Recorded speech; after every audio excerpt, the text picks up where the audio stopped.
Lizzie McGuire or something like that. Okay, yeah. But you just set me up. You said, hey now, and I went the opposite of Howard Stern. Yeah, you did. Two different hey now. Hey now. Welcome to the show, Brain Candy Podcast, episode 1032. How's Lou? Woo! So great. I am gearing up to go to camp. You know, I love that. Sarah. Camp Living Sarah her best is life. here. You know, I love I also love a cell phone free week because there is literally not a bar of service. And I'm looking forward to that. Yeah, I bet you are. You do not like the cell phones. No. The cellular mobiles. No, because they suck me in. And it's like something you like, but you also are like, I lose all my time to it. Like, what? It's been 4 hours of me doom scrolling? There's not even doom scrolling. It could be like puppy videos through Instagram. It's like not even sad stuff. It's just how many horse videos does one need to watch? My God. I can't imagine that. Oh, so many. She loves them. Well, I love it. We're going to miss am a you content like the Dickens, though. I am going to miss you, but I'm going to take I'm going to take lots of pictures. Well, here's what I am going to miss. I'm going to miss like adult conversations that, you know, like we talk about grown-up stuff on here. And so I'll be in kid world, but I do get to do my favorite thing, which is scold children for littering. Who's littering? So many kids will I'll watch really them. Disturbing. Well, I just find trash on the ground, whether intentional or not intentional, and I do a big old speech about how we got away. Right. And so I do the trade-off where we do 5 pieces of trash for 1 piece of candy or a sticker or a crock charm. And then I become a very popular person at camp because they could bring me all their trash and they get a prize or, you know. Yeah. And so I basically become the trash lady. Wow. You have always loved Oscar. Yeah, always. So, Okay. yeah. Oh, I should get a shirt with Oscar the Grouch on it. should. That would be cute. I can't believe you don't have Well, one. I wear my Give a Hoot, Don't Pollute shirt that you gave to me. Yeah. That is where, even at parents' night, I the give you camp the worst gifts. What? I love that shirt so much. Best What? gifts. What are you talking about? I'm like, don't stop. I love that thing. And at the parents' night, the camp director announced, they were like, oh, also, like, they had, you know, introduced me, wellness director, blah, blah, blah. Lordy. And then she said, oh, also, Sarah is our official camp, like, anti-pollution, recycle, like, person. What a great title. Yes, and then I went into my whole speech on with the parents about how we try to, you know, do the leave it nicer than you found it, like take only pictures, leave only footprints. You love it. Love it. She loves the slogan. Yeah, I do. And then I love I go like 3 days into camp and then I gather up all the pieces of trash I find, and then at Flagpole at lunch where we have all the cabins there, they always ask, like, does anybody have any news, any announcements, any things for the Triangle? And I raise my hand and I'm like, I do. Big and I news. come in and then I say, there's not much I hate. I love so many things. Man. I love nature, blah, blah, blah, blah. But can anybody guess the one thing I do hate? And I'm wearing my Give a Hoot, Don't Pollute shirt as I do this. Yeah. And then they're all like, trash. And I'm like, that's right. I found, just on my way to Flagpole, I found not 1, not 2, not 3, not 4, not 5, not 6. And I'll just like count like 20 pieces of trash or whatever. And it's like, imagine how that made me feel. And all this stuff. And I said, and then we talk about it. And imagine how to make the squirrels feel, and the deer feel, and the fish feel. And we care about these animals in their home, right? That's great. So, and then I say, you could trade your trash in for... Trade the trash. Yeah. Trash trade. Trash trade. Yeah. Well, there you go. That's my... That's what we're calling it. That's great. I needed a slogan, needed a name, trash trade. Yeah, it's got to be catchy. TM. TM. Got it. Unofficial. The cricket machine is heating up as we speak.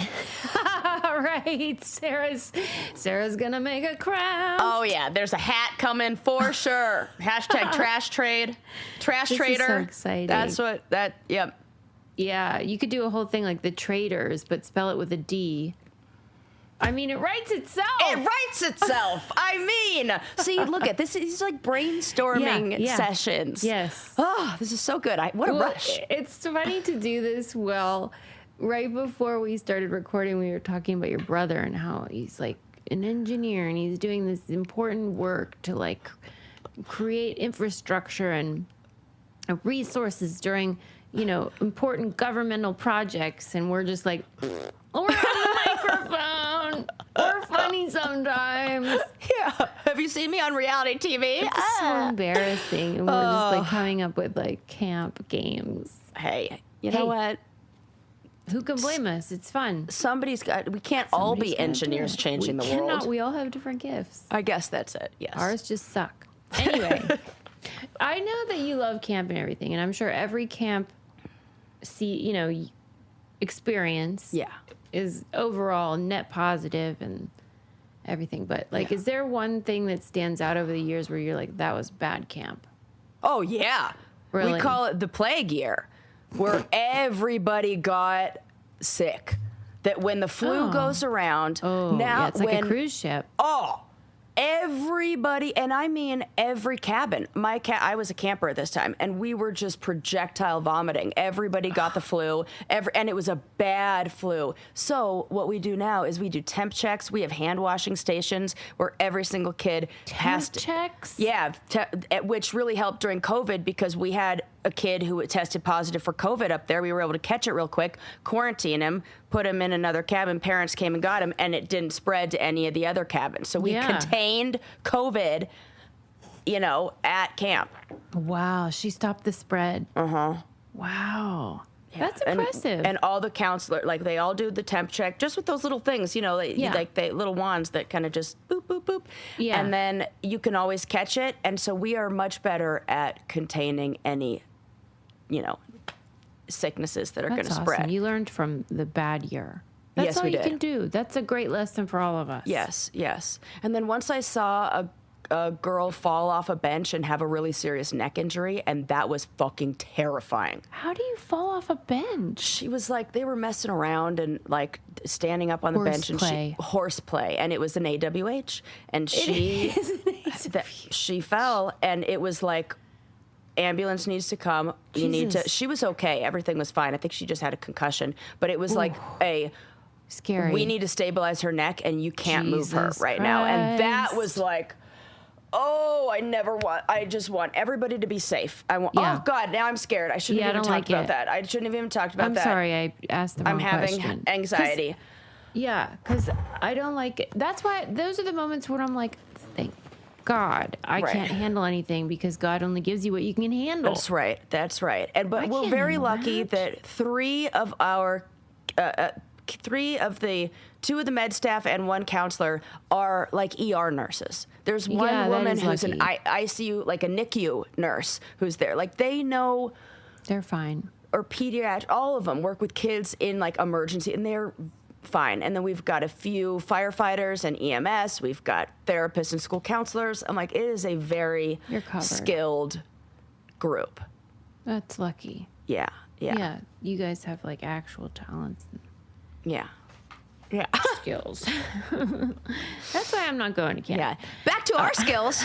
But I'll tell you where I am going, and that's online to buy myself some Thrive Cosmetics. Ooh, I love Thrive Cosmetics. In fact, I just got a new mascara. Yeah. There's nothing better than that fresh mascara. You said it. I love it. It is like butter. Yeah. Coming out of that tube. Oh, so good. And I will never, ever, ever use another mascara ever for the rest of my life. No, nobody should. Nobody should. They shouldn't even make any more. No other company should even make any. I know that sounds silly, guys. It does sound silly. We're serious. Try it. It sounds like hyperbole and impossible to be true, and yet. But I know it's true because I go to my friends' houses and I open up their drawers. Not like I'm snooping, but sometimes you just You need something. Need something. And I'm like, oh, look at them. Thrive mascara. Good. Yeah. Good thing. Yeah. And you can see why. It's tubing. It comes off super easy. Even without soap, you could just use water. It comes off. Mm-hmm. But it stays. It's waterproof. It stays on when you're crying your eyes out about whatever. And I pretty much everything in my makeup bag now has been converted to Thrive over the years. The lip crayon, the Brilliant Eye Brightener, the setting spray. I love everything. And they have so many colors too. And like for this says Brilliant Eye Brightener comes in 32. I've only even tried 3. What? I have so many more. 32? 32 shades. You know what would be really nice is a blue. Like a brighter blue that you could just use like Chaperone over there. Yeah, just for funsies. Yeah, when you want to splash out. Yeah, a little color. I'm into it. And they give back to communities. We love that. They do cash donations to 600 plus giving partners to have a real impact in communities. And it's beauty with purpose. And I love that. That's what we love. Amplify your look with Thrive Cosmetics. Go to thrivecosmetics.com/braincandy for an exclusive offer of 20% off your first order. That's Thrive Cosmetics, CAUSEMETICS.com/braincandy. When you were just talking about like going in your the drawers of your friends' houses, whatever, it reminded me, I wanted to like call you out. For a long time, I've forgotten to do it, about how last time I was at your house, and Sarah, as we all know, has been spayed, and she had a hysterectomy, and so obviously she doesn't get a period. And I do still. And this gal did not have any products to assist when that happened to me there. And I was shocked, not only because she's just so conscientious and she always has everything you will ever need. Like, this is true. Here's, like, if you go to her house, there's like a whole welcome basket, like liquid IV and like snacks and water. And also because she's a or she has a lady friend who presumably gets one. And like, that seemed so out of character for my Lou. I've changed my ways. Did you? Because you stock up. I stocked up. And now there is an array of sizes to choose from. An array? Yes. Okay, well, thanks, because I wish I didn't need them. And I also keep some in I keep one in my car now, just in case anybody's like, in my glove box, there is one loose it's like your mini go bag. I love that. One loose tampon. Yeah. That's funny. At any rate, I just had to share that with people. That's a fair. I think that's fair to call me out for that, because it's only notable and I was you're embarrassed not like that. when you asked for one and my girlfriend asked for one and I had to say no, and I was like, oh well, this could never be again. Because it's like one of those guys that you date and they don't have and you're anything. like, don't be a dick, have something. Come on, or go get me some. Right. So okay, well, we remedied it. Yes. All you can do is do better. That's what I'm trying. Do you hear that thunder? Things are happening. What if the lights go out and it gets spooky? Whoa, that was fun. That sounded like somebody moving a trash can down a driveway. It really did. If the lights go out and it gets spooky, listen. Ooh. She can practice her camp ghost stories. Yes. All right, let's talk about some fun things. I have things I'm excited to share. Yes, I want to hear. Okay. One of my favorite topics in general and on Brain Candy over the years has been, number one, like near-death experiences. Yes. Because it's so fun when you hear or watch a documentary or read a book about it. It's sort of like how I feel, and just follow me here, about the disciples after Jesus died on the cross, and then, according to them, rose again, and they claim that they saw him, the apostles, they hung out with him, they touched his wounds, right? I don't know if that happened, but what I do know is they were changed forever. These people that were complete jackasses in the New Testament being like, Jesus, I don't know about you, goofball. Well, after this alleged resurrection, they were willing to die to say this message. So I don't know what happened, but I know they were changed. It's like that, where like these people that say they've had a near-death experience, I don't know what they had, but I know whatever something. It was, it changed them. Yes, whatever it was. Okay. Yes. Yeah. What do you think? What are you saying? And my girlfriend works with a lot of people who have limb deficiencies, like been in accidents and, amputees, things like that. A lot of like electrocution survivors. Yeah. She said all of them have the same story. That's what freaks me out. Mm-hmm. And they're insistent. It's not. Oh, yeah. It never feels like they're just extrapolating or conjecture. It feels like it feels real to them, and like, yeah, I love that. I love it too because it's so intriguing and we don't know, so it's a fun mystery. Mm-hmm. This was in the New Yorker, and it was about something they call terminal lucidity. Okay. Which the headline was like, why do so many dementia patients come back? They said return, and become like themselves again just before they die, which I didn't know was a thing. I didn't know that was a thing either. And that is what it connects to the near-death experiences. Yes. Okay. Yes. So it's like, basically they're finding that the experience of dementia patients just before they die, where suddenly, and it could be for just a few moments or it can be for longer, they're like themselves again.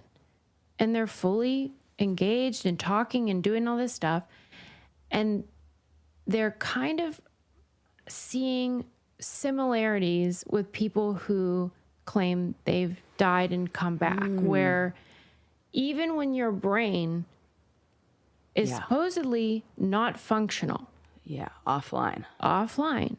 And that's what they claim they see in the brains of dementia patients are almost like holes in the brain matter.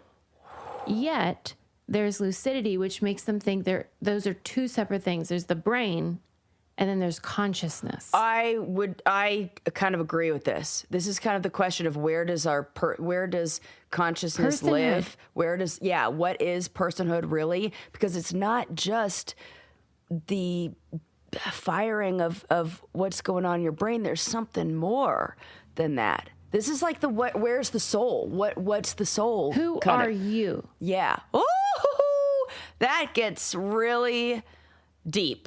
It gets deep and is probably very intense for people with a loved one who is in like a vegetative state where they're offline, nobody's home, they're not functioning in any way that we consider meaningful, but yet there could be consciousness and lucidity, and there are decades of research that indicate that sometimes there is quite a bit.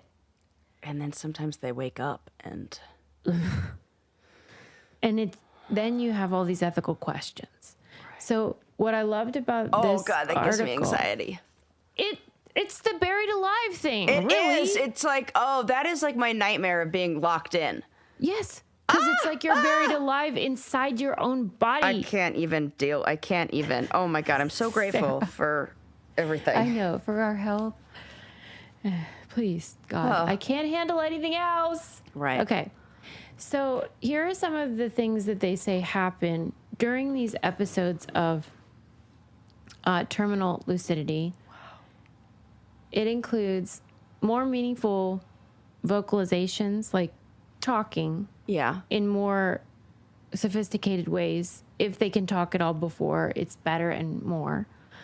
They use the verbal pauses like and ah, which you wouldn't think was meaningful, but to these researchers, they say it indicates that you're aware that someone is listening and you're telling them, I'm not done yet.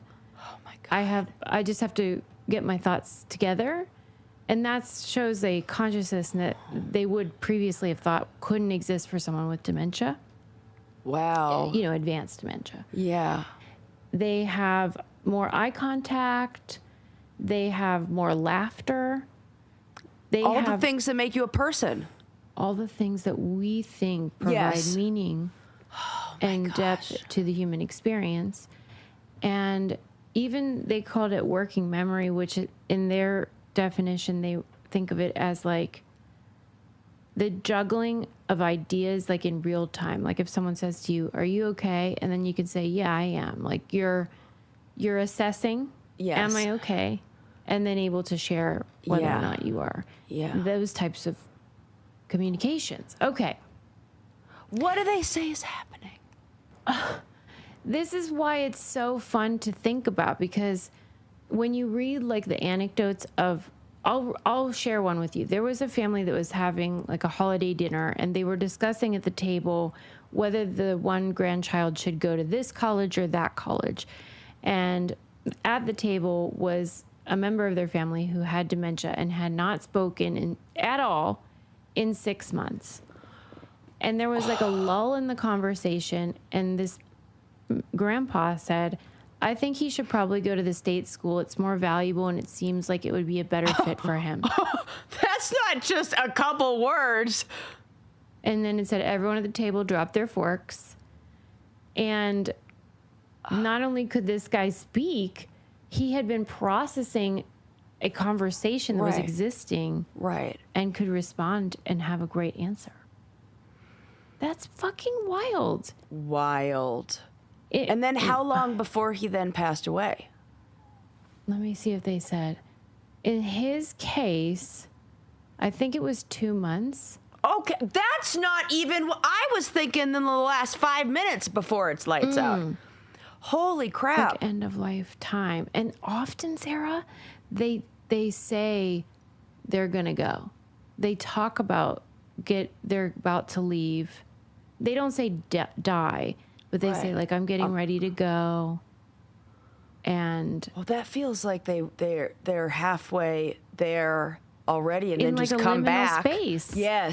Yes, and then just kind of come back to inform the people on this physical plane what's going to happen, and like say their goodbyes, and then they go on back.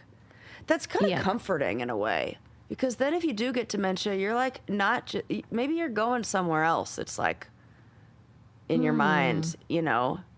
Yeah, because some of them, when they do come back during these states, they'll say things like, yeah, I haven't been feeling well the last few months. I've been very, very, very tired. Interesting. During their dementia period, which I'm curious about, like, is that what it feels like for them? Just a fatigue? And like, you know, when like maybe you're under, like you're coming out of anesthesia or some sort of medical induced blah, blah, blah. That feeling of fog where you're neither here nor there. Yep, totally. Something like that. Because you know how everybody with a loved one with dementia always says there are good days and bad days. Well, why? Why? Dude, Like, if your brain is... I don't even have like know, a I'm Sarah's got a sorry. theory for this, and This is above these our kind pay of grade. things really, like, I want to have the answers to everything, and this is one where I couldn't even begin to tell you. Well, because if we're to believe that the degradation of the brain is irreversible, which is what they always say about dementia, it's just a progressive Right. or regressive, whatever, and there's no turning back. It's not like you're going to recover. Well, or now get I a don't cure. believe that. Well, now I don't either. It's a sense of like, we just don't know it. We just got to reboot the computer, or get them back online, or figure out, you know, what's, because it does feel more like a computer when you talk about it like that. Anyway, I just think it's interesting. And it sort of sounds like, you know, when you're like, you take an edible, let's say. And you always talk about how marijuana is a novelty drug, where like when you're high on that, everything seems so funny, everything seems so interesting, that when you're sober, you're like, that's not interesting or funny. It's almost like that, where like when they come back, they have this sense of just like that state where like you're coming back, like you're back and everything is interesting and new, and this is so fun, and there's music and Well, I freaking love memories and- that. yeah. Okay, I wish that- it were lasted longer though. It's as often it's a few minutes only. That kind of feels like it is just a surge of brain activity that then, like, you know, when you're driving and maybe you run out of gas. I don't know if you're familiar, but I've done I'm that a couple familiar times. with you doing that. Yeah. Probably because you were in my car that one time. We didn't run out of gas. We made it. I just want the record to show. Running on fumes. Yes, literally, right? And what your engine can do is it does this thing where it stops and then it gets a little boost and then it goes for a bit and then it stops. So funny, it does do that. And it's almost like whatever is in the reserve tank, it just like pushes in rather than it slowly coming to a stop, like dying like a battery. It's almost like you get a little, your car will Sudden like go burst. and then stop and then go and it feels like the brain is in a way doing that. Yes, I hear you. Yeah. And I think scientists hear you and share that. As and they just always should. You hear that, I scientists? know. Listen she to has me. a lot of great ideas. But it's like, I don't know. They're just arguing that, like, as is the case in the disordered state, like I just said, when you're like on marijuana. Yeah. It opens up pathways that seemed hidden or inaccessible before. I don't know. I just think it's so fascinating. I totally do too. That is absolutely fascinating. And I just hope they keep working on it because it does feel like hopeful for, these folks, because I hate that there's like, it feels hopeless at the moment. But I always like the comfort in knowing that like what the person themselves is experiencing. And if they're just like, nah, I'm just tired for a bit. Like, okay, I can, that's not as bad as like being trapped in your body and not be able to communicate. Yeah, that kind of thing. Okay.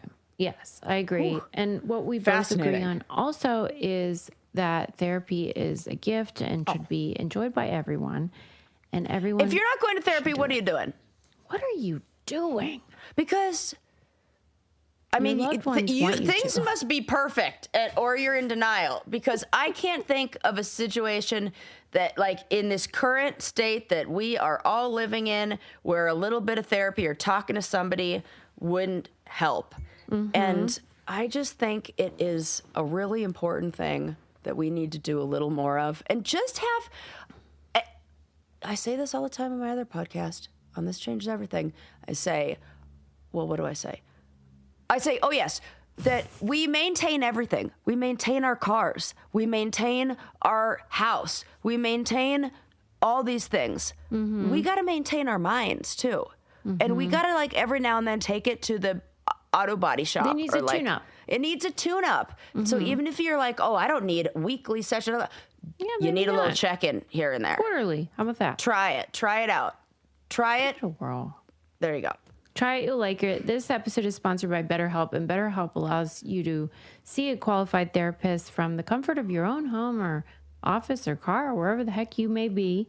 And they have people who specialize in whatever ails you, whether it's grief or relationships or stress or parenting or whatever. I'm like projecting.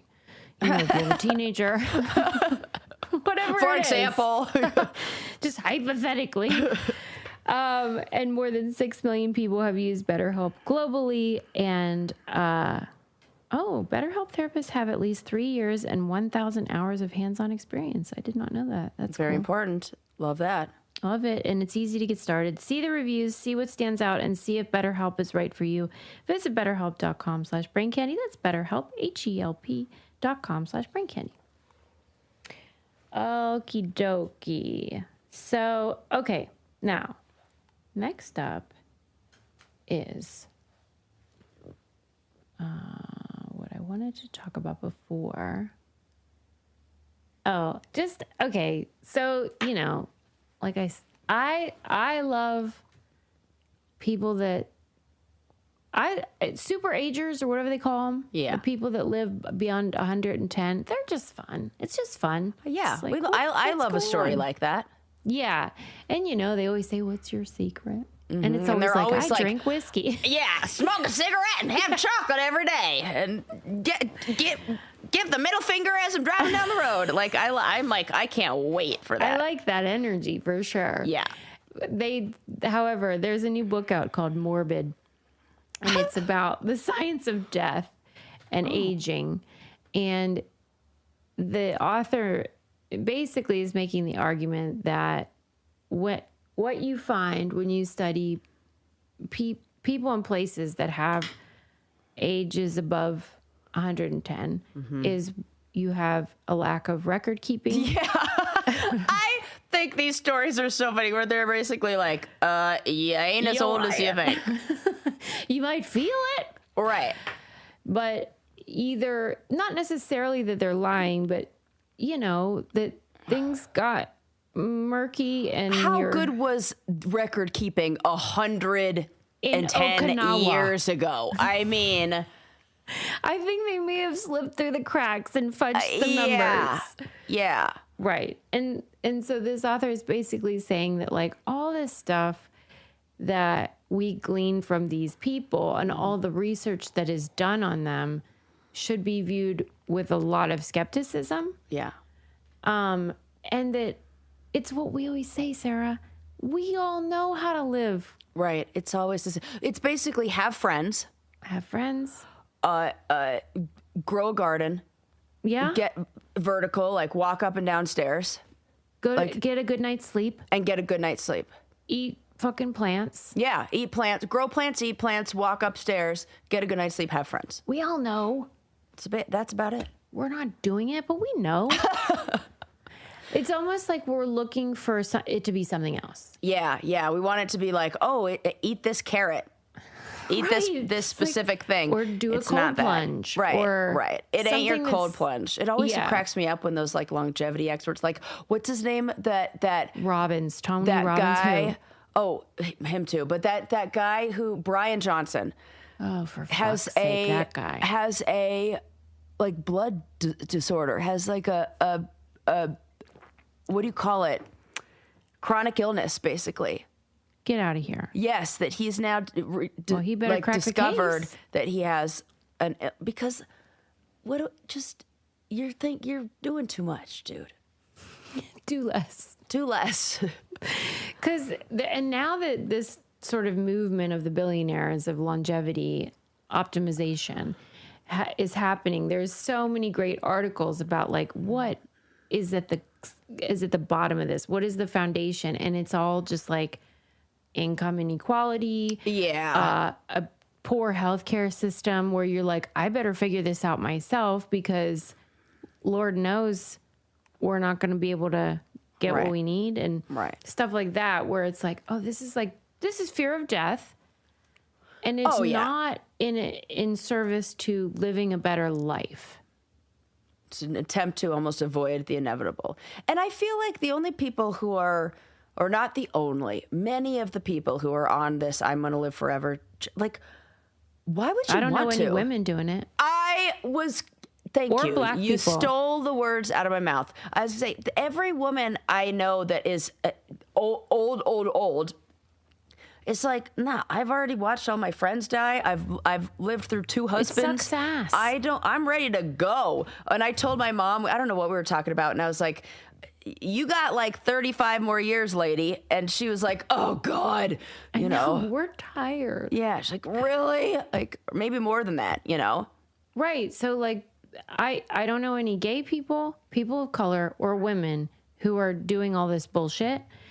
And I have to think the reason these losers want to live a long time is because they have it pretty fucking great. They haven't struggled oh my God. I'd want to live too if I had every possible advantage. Right. And all the resources and then you get attention for trying. I think it's kind of like narcissistic in that like I want to like.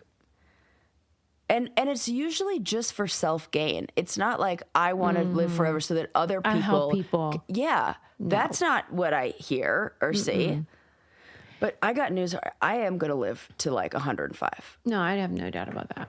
My grandma died at 99. My grandfather just passed away at 95. And my other grandma, who he was married to, is still alive. He passed away like 3 years ago, and I was like 95 years old. And so she's still going. She's still living in the same house and doing all the same stuff. I'm like, Jesus Christ, I'm never gonna die. I'm gonna be like a fucking human cockroach. I'm gonna be one of these people, super agers. Right. She'll be like, I swear. I got all these brain candy friends. Did you know that after the age of 30, your risk of death doubles every 8 years? Oh, what? Okay. Which you have to hear that correct. I always do this where it's like my mind goes 50% chance of death. No. Or like, right. You know, but it's like, what is the chance in my 40s? Oh, there's a 2% chance or something like that. So 8 years later, it'll be a 4% chance. Yeah. 8 years later, it'll be an 8% chance, whatever. Yeah. It's just like, that seems But doubling normal. is significant. Yeah, that is crazy. It is a lot. And every so, 8 years. Now, still going strong, baby. And he basically said that, like, because there are, record keeping issues and also liars at every age. But the older one gets, the greater the percentage of those people there are. So if there are people doing it at 50, if you're studying 50-year-olds and their bodies, that's sort of a negligible data point. Yeah. But if you're studying 110-year-olds, 150, probably a majority of them aren't as old as they're saying they are. Yeah, I would agree with that. And also, how many 110-year-olds are there? Not many. That doesn't seem like... And this article made a point that, like, is so obvious, but I just never thought about it, which is that, if you want to know how much you weigh, you just step on a scale. Oh, yeah. But there's no way. We're not trees. You can't cut us in half and look at our rings. No carbon dating for that. Right. How old you are.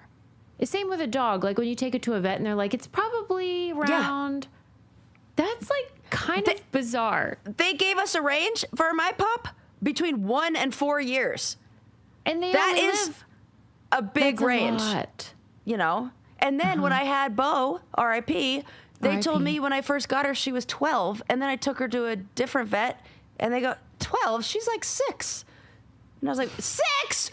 What? That's a whole different way to treat. That's a different care. It's a different 12-year-old dog versus a 6-year-old dog. Those are two different experiences of owning a dog. And I'm like, oh, fuck, we're going running. We're getting you. Why are you taking so long to get upstairs? Move. Well, and that's the thing. It's like, I guess it's obvious, and everyone knows that you can't check on somebody's fingernails or something to see how old they are. But why couldn't you? It is kind of insane that we have to just take people's word for it. That is. There was a big debate in my family for a while, and by big, I just mean like my brother was pushing back on it. For 5 minutes. He swore, no, for years. He swore that he was born in it was like, am I 89 or 88? Like he believed that there was an error on his driver's license or birth certificate or something that had the wrong year. Yeah. And my mom was like, no, Jordan, I pretty sure I know when I pushed out and when I was pregnant with you. There is a witness. Like, yep. She's like, I remember. This is where it happened. But you can see, though, how, like, in a different time, in a different era, whatever, that would not be clear. Absolutely not at all. Yeah. And I think it was because he was, like, on that cusp of going to school. Like, do you go with the birthday that was right around the start of school? So they're like, you could be in the younger grades or the older grades. And I think there was, like, they went back and forth on that or something. But it would be very easy if we didn't have record keeping like that, if we didn't have, or if, something happened to Mom, that he could have just said, oh, yeah, I was born in this year, and just keep that going and be a year older than or younger. Yeah. And I'm not buying, the French lady that, like, claimed to live to be 120. No, I'm not buying that either. Like, I like that people did buy it and that she was going with this story for so long, but, like, and remember somebody, like, in France, you can, like, buy somebody's flat and then, wait for them to die, essentially. Yes. And somebody did that, and I think they died before her. Yes, that is what happened. Right. And, like, she did live, or maybe she's still alive, but she did live a long time, but, like, not what she... Ma'am. we are onto you. Yeah. You can't trick a tricker, lady. Okay. They I'll should tell you- have, if you do live to be like over 100, there should be like a prize you get where like you don't have to pay rent anymore or something like that. Yeah, you should get a prize. You should get like, You should be able to spin a wheel, yeah. and then like maybe you'll get a free. Because rent. think about that. That might make people stay healthier for longer and things like that because they're like, 'Cause you wanna okay, spin I'm the just a wheel. few years away from spinning that big old wheel. And I'm fine with that. Yeah, like we Take should do some of more my stuff tax like dollars that. and use that. Do with that. Yeah, do that, people. Yeah. I'll tell you what else you should do, and that is do your hair a favor and grow it. That's thanks to right. Nutrafol. If you are anybody who said, oh, why doesn't my hair feel the Why way can't it my used hair to? grow Or why faster? is it? Yeah. We have something for you.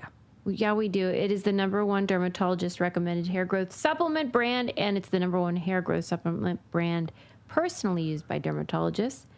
Their And personally supplements- used by us. And Susan, Because Louise and Louise. look at how long it is now. Look when I pull my Sarah curl. had a bob 5 minutes ago. For real. It's like 4 inches away It's like as from long as my hair. my boob. That's really annoying, actually. Like my nips. That's what I'm going for. But do you see that? It's crazy. Yeah. And that's thanks to Nutrafol. It's a hair growth supplement. It's peer-reviewed, NSF certified for sport, and clinically tested. And, like, it's just the real deal. I don't know what to tell you. And it stinks when you feel like your hair is not growing fast enough, when you feel like it looks thinner or it's shedding too fast. And, like, it feels good to have something that can come in clutch, as they say. Do the job. Do the job. Let your hair be one less thing to worry about. See visibly thicker, stronger, faster growing hair in 3 to 6 months with Nutrafol. For a limited time, Nutrafol is offering our listeners $10 off your first month subscription and free shipping when you visit Nutrafol.com and enter promo code BRAINCANDY. That's Nutrafol.com, spelled Nutrafol.com, promo code BRAINCANDY. Yes. Okay. I did enjoy quickly there was an article in New York Times about Moana Mania. Oh, is there Moana Mania? I guess I don't have a toddler anymore, so I wasn't familiar, but evidently like children cannot stop watching Moana.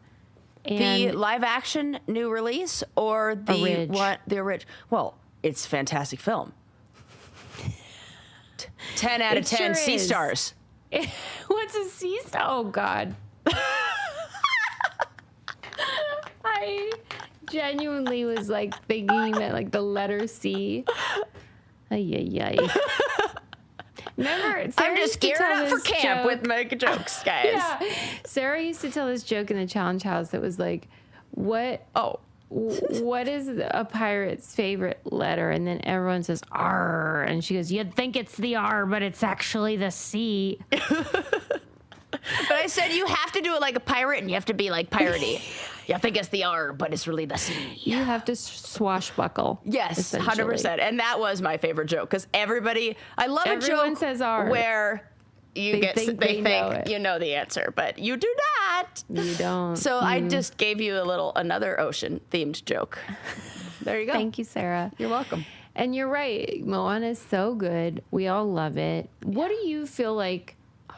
This article was telling us scientifically what it is about Moana that makes children return to it so frequently. But I'm opening up to you. Do you feel like you know?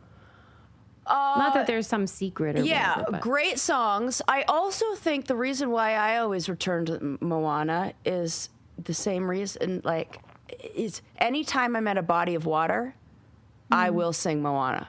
yeah. I am always. Which song do you go for?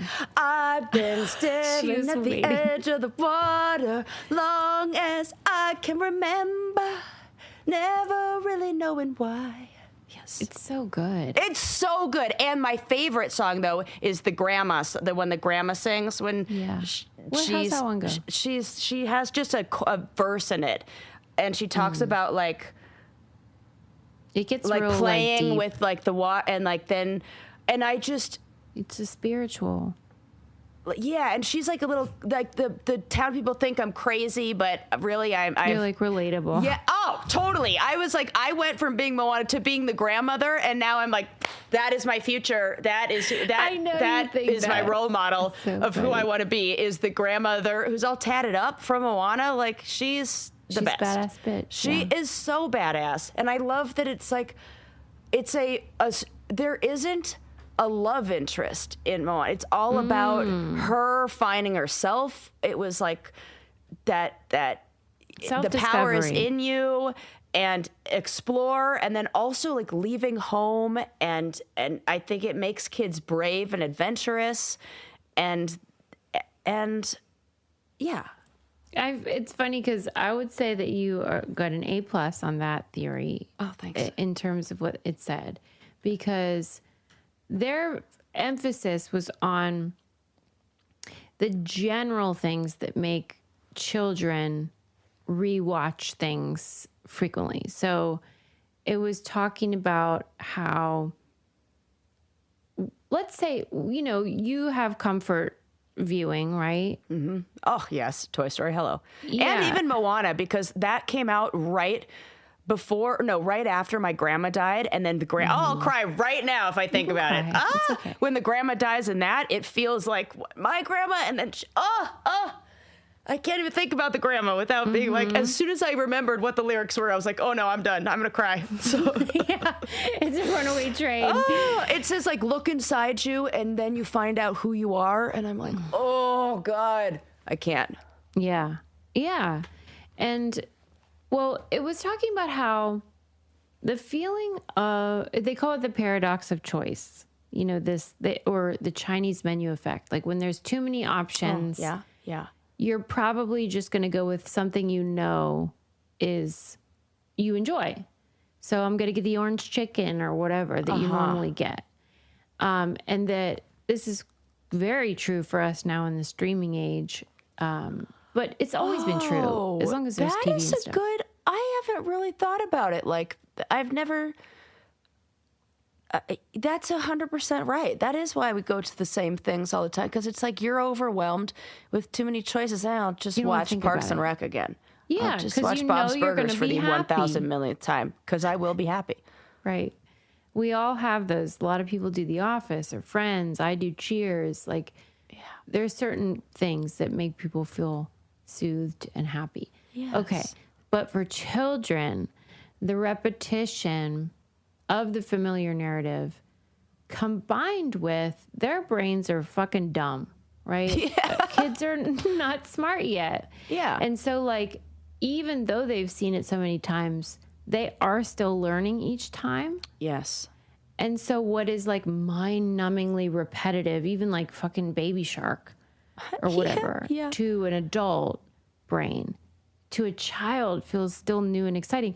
Anyone that's had a toddler where they will like drop a spoon on the floor 20 times, or even when you just say peekaboo over and over and they laugh when they like do crazy. that I love / hate the age when they are discovering their voice and they do the very loud at the restaurants and everywhere.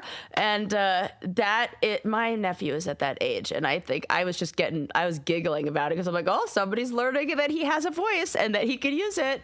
And he'll do that 100 times because yeah. Because even though he's done You're it, learning. it's still like, what? It's like discovery. yes, I love And that. so for them, what you talked about when you were saying like the plot of Moana, where you're like, it's this and this, and it's multi-layered. There's not just like one story.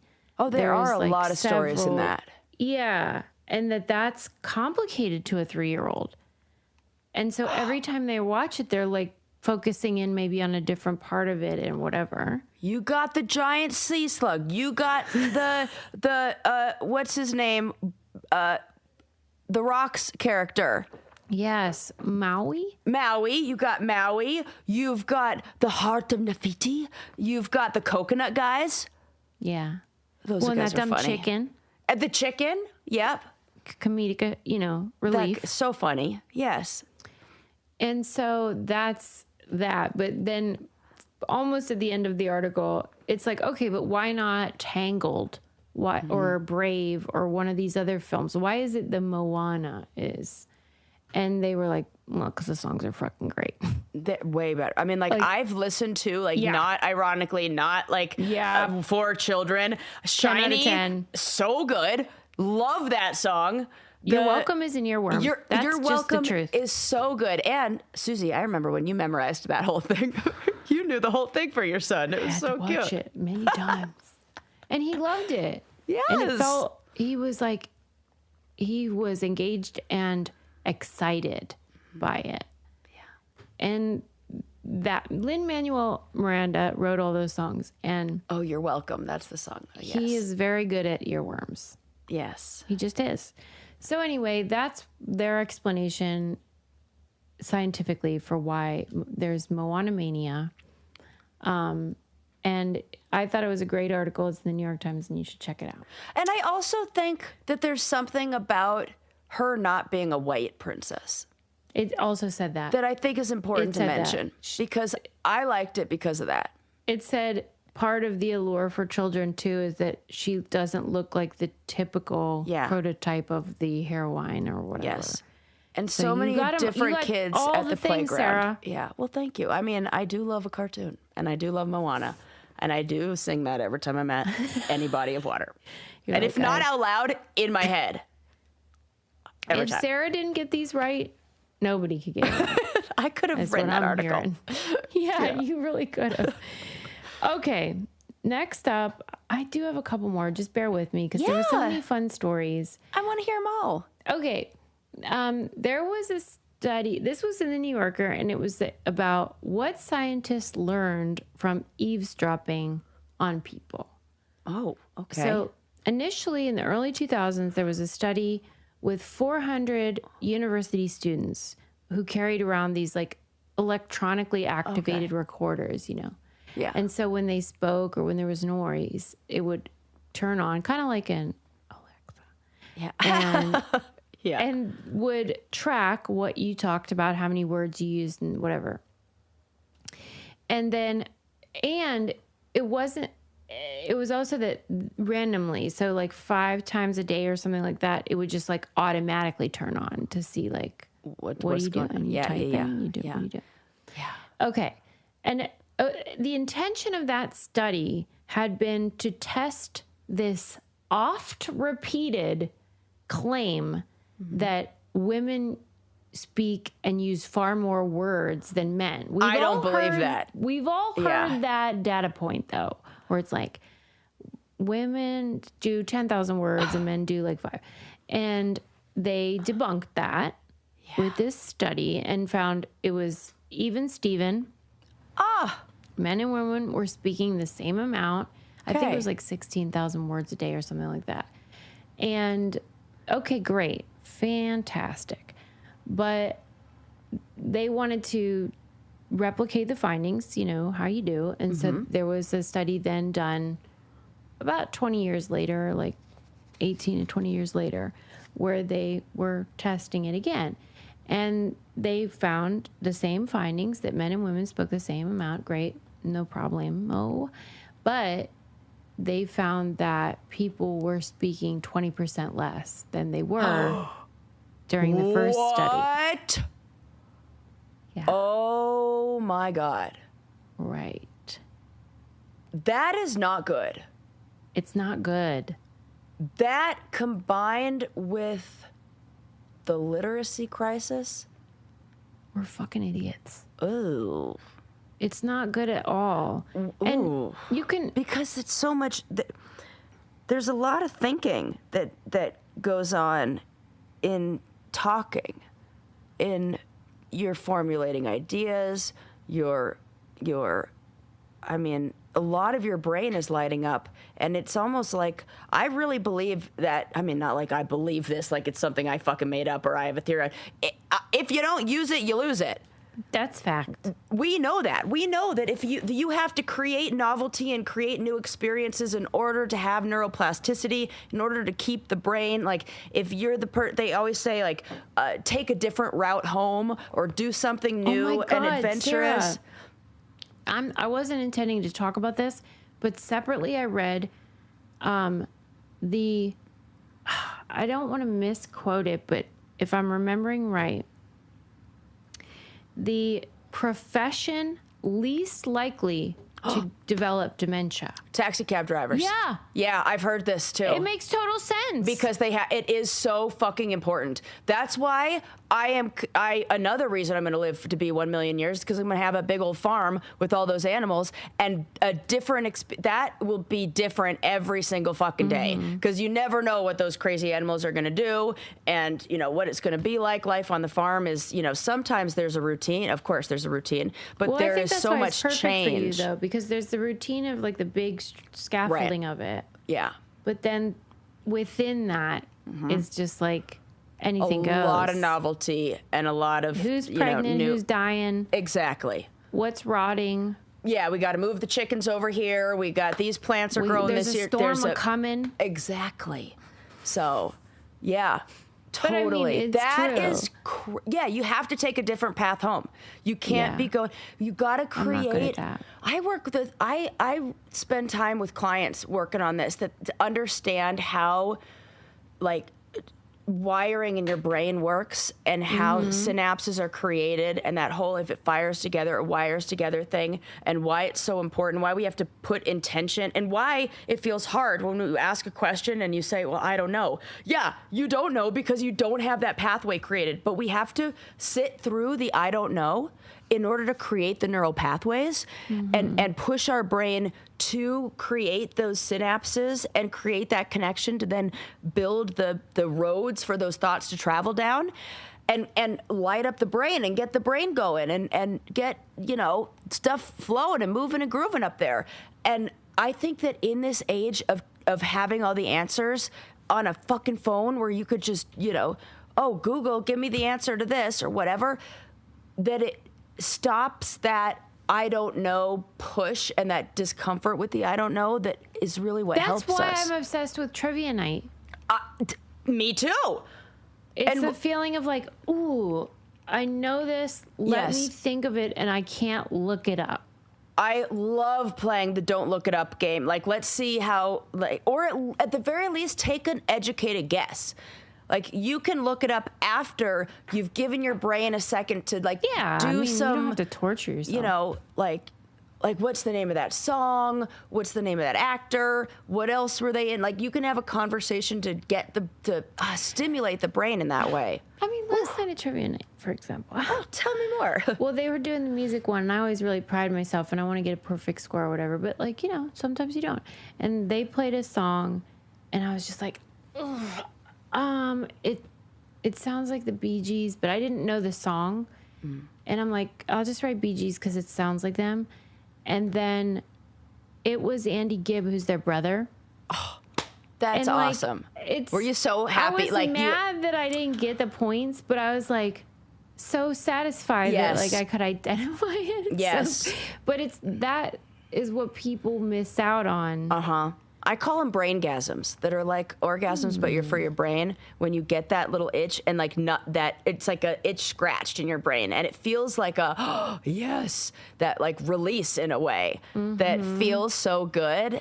That is got to be stimulating that reward pathway. And don't you feel like the problem though is that there are different reward pathways? So you do get if you can't think of something and you look it up.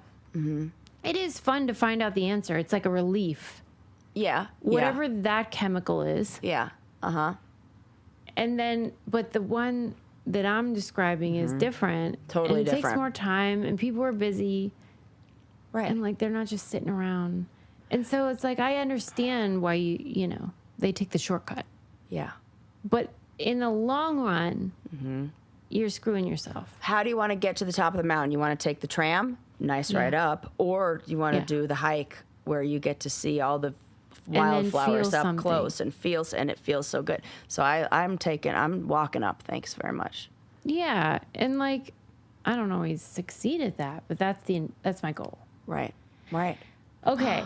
Fascinating. So, it's totally fascinating.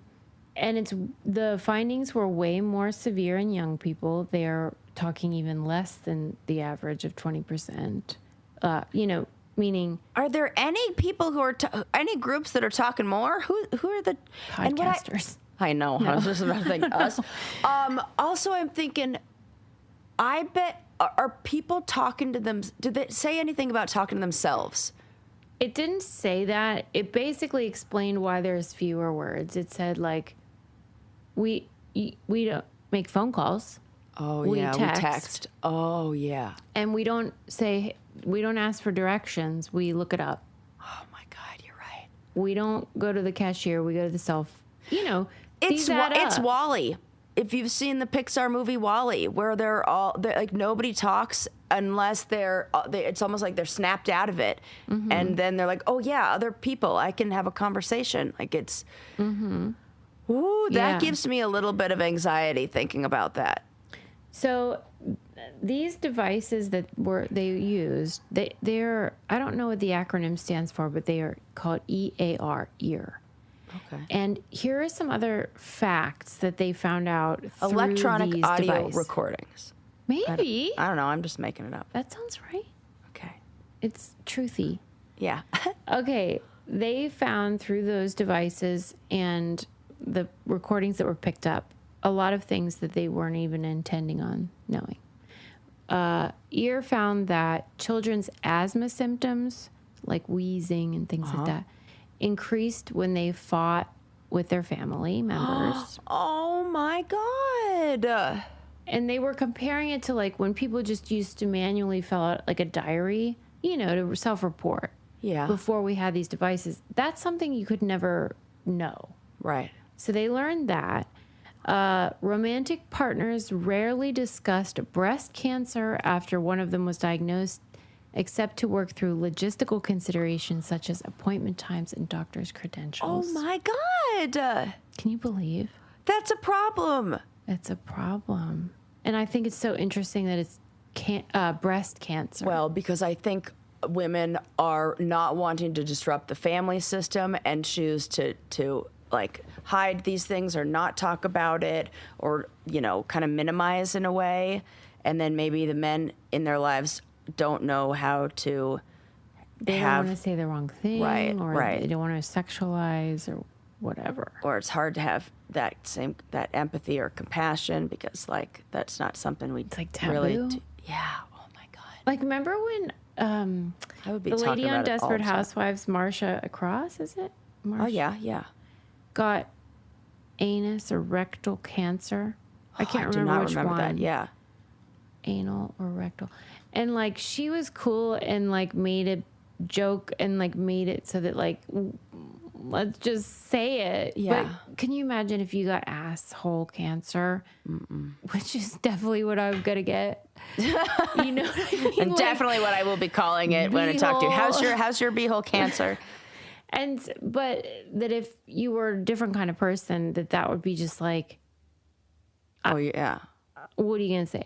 Right. You can make something up or whatever. Anyway. Oh gosh. So it's like that. Then they also lastly found that people with rheumatoid arthritis or cancer when they swore around others, they received less emotional support from friends and their depression symptoms tended to worsen. Well, we are fucked. What? What? Don't swear when you're sick because you won't get as much compassion? People don't love it. I guess it's subconsciously or something. I do not like any of these findings.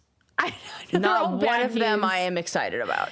And then here's one good thing. Okay. People who sighed frequently were not necessarily burdened by negative emotions.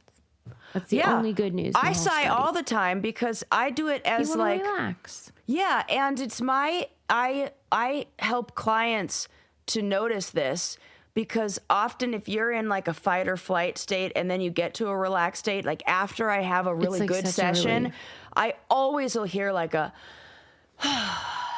and it's your body going into a calm state. It's your body entering like that parasympathetic like activation of your nervous system.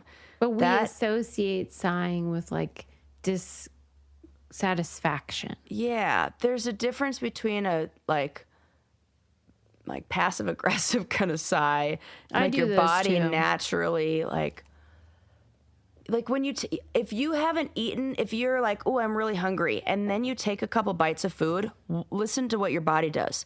It will do the big sigh. It'll be like, oh, thank heavens. Yeah. yes. And that's our body talking to us and feeling relief. And that's a good thing. Lean into that, more of that.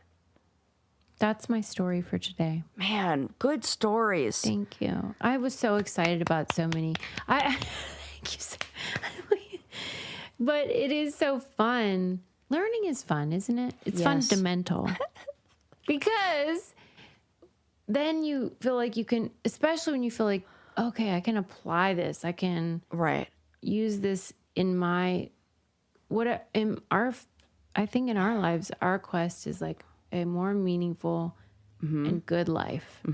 Doesn't have to be longer. Right. Just enjoyable in whatever way that means to you. Living your best life, babe. Finding joy.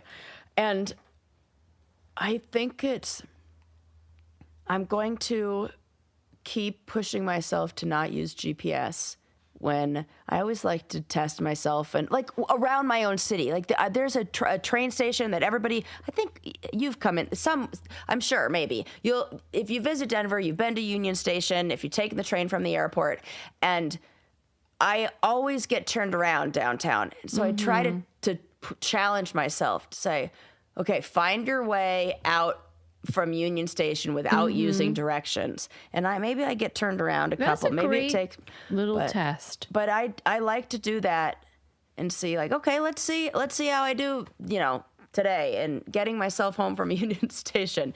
And I often have to make a wrong turn or, make a corrective turn somewhere down the line. But I feel like it is helping my brain. It's better for you. It's better for my brain long term. That's really cool. And worth those extra 2 minutes that it maybe takes. That was the other thing, Sarah. It said, this is a separate study, but let's just say it. Yeah. Which was, this was a data point about if you were to go the speed limit like all the time, like if you actually followed the speed limit, which no one does, that Except you would me. save $1 gazillion. You would save a bunch of money in fossil fuels and stuff that contribute to climate change, but also you would only lose 53 seconds. I mean, I have been saying this.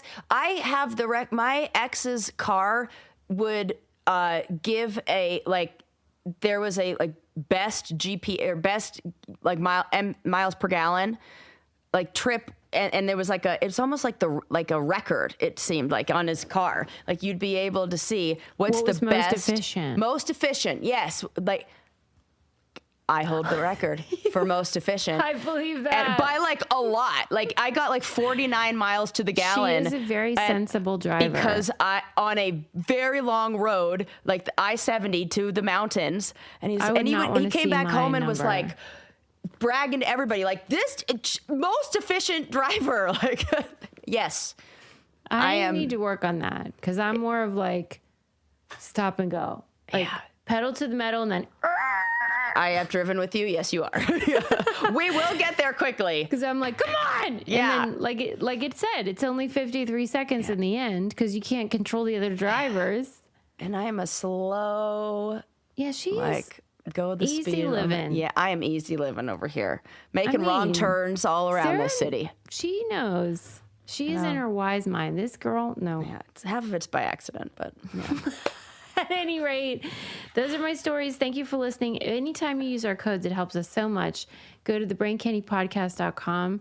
And if you don't want to use our codes, we would love it if you left a 5-star review. Yes, we've been on reading Spotify those, and they are great. Apple Podcasts or anywhere that you're listening to our show, you can leave a review, and that is so helpful.